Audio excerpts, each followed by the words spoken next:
मंदिर की आत्मा। गांव बापस्ती की पहाड़ी पर एक मंदिर था जो कई वजहों से प्रसिद्ध था। बापस्ती के परिवारों में आपसी सौहार्द बना हुआ था।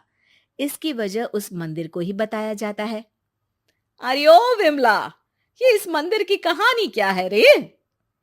अरे ये मंदिर इस गांव के लिए बहुत ही शुभ है।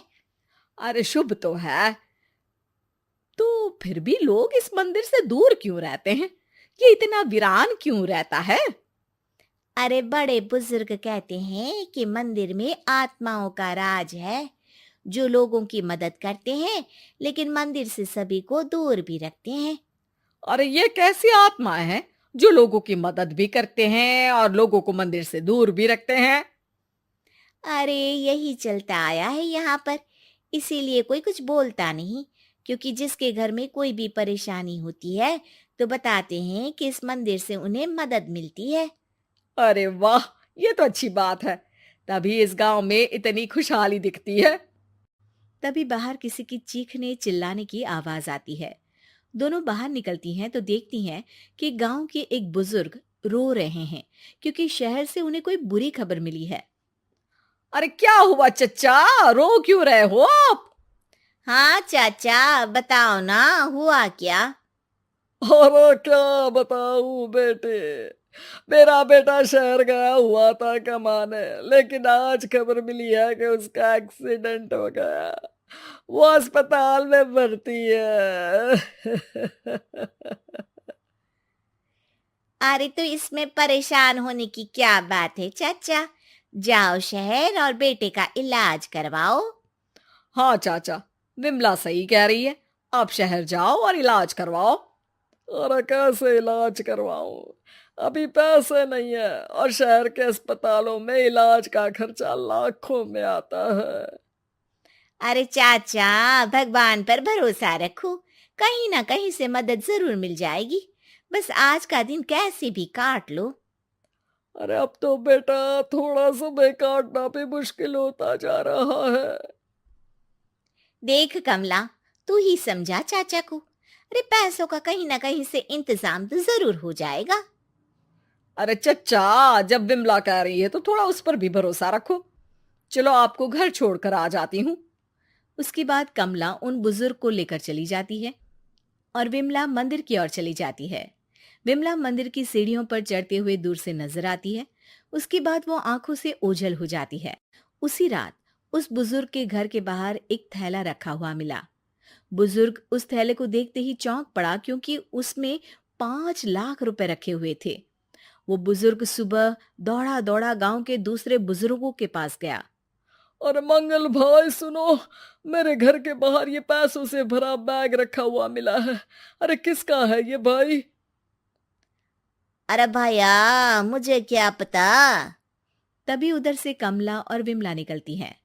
अरे बेटा सुन तो, देख ये क्या रखा हुआ था मेरे घर के सामने। कमला और विमला हैरानी से देखती हैं।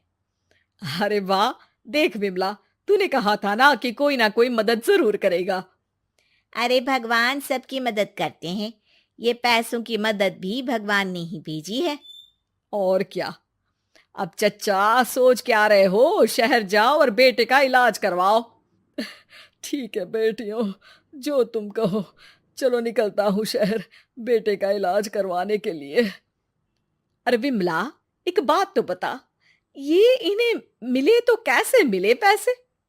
अरे मैं ना कहती थी कि ये मंदिर सबकी मुसीबतों में मदद भेजता है।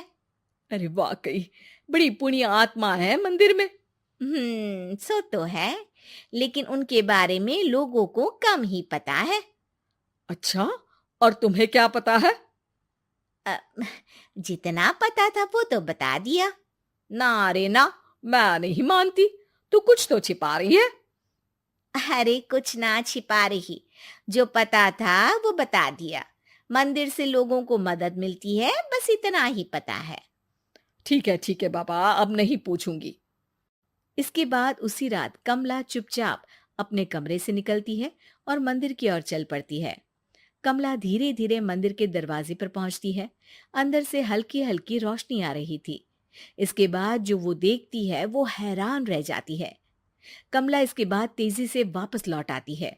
दूसरे दिन सुबह सुबह। अरे विमला, तू तो छिपी रुस्तम निकली। है? ऐसा क्या छिपा लिया मैंने? अरे तूने तो भनक ही नहीं लगने दी और चाचा की मदद भी कर दी। हैं? ये क्या कह रही हो? ऐसा कैसे कह सकती हो तुम? मैंने कोई मदद वदद नहीं की। अरे सब पता है मुझे, कल रात मैं गई थी मंदिर। तो क्या देखा? अरे तुम्हारा पति और कुछ लोग वहां दिखे, बोरियों में नोट भरे हुए थे और सभी नोट गिनने में लगे हुए थे। तो तुम्हें क्या लगा? वो क्या कर रहे थे? अरे मैं समझ गई कि वो लोग कहीं से डकैती कर पैसे लेकर यहाँ मंदिर के पीछे छिपाते हैं। अब जब तुम जान ही गई हो तो बता देती हूँ, लेकिन ये बात किसी को पता नहीं लगनी चाहिए। मेरे पति डकैती नहीं डालते हैं, बस उन लोगों से पैसे छीनते हैं जिन्होंने गलत तरीके से पैसे बनाए हैं। और फिर लोगों की मदद करते हैं। यही है वो पुण्य आत्माएं जो लोगों को मदद पहुंचाती है। अब समझी? हाँ, अब समझी उन पुण्य आत्माओं का चक्कर। सही है। करते रहो मदद, लेकिन सावधानी से, मेरी तरह कोई और ना पहुंच जाए। Thanks for watching. Please subscribe and ring the bell icon.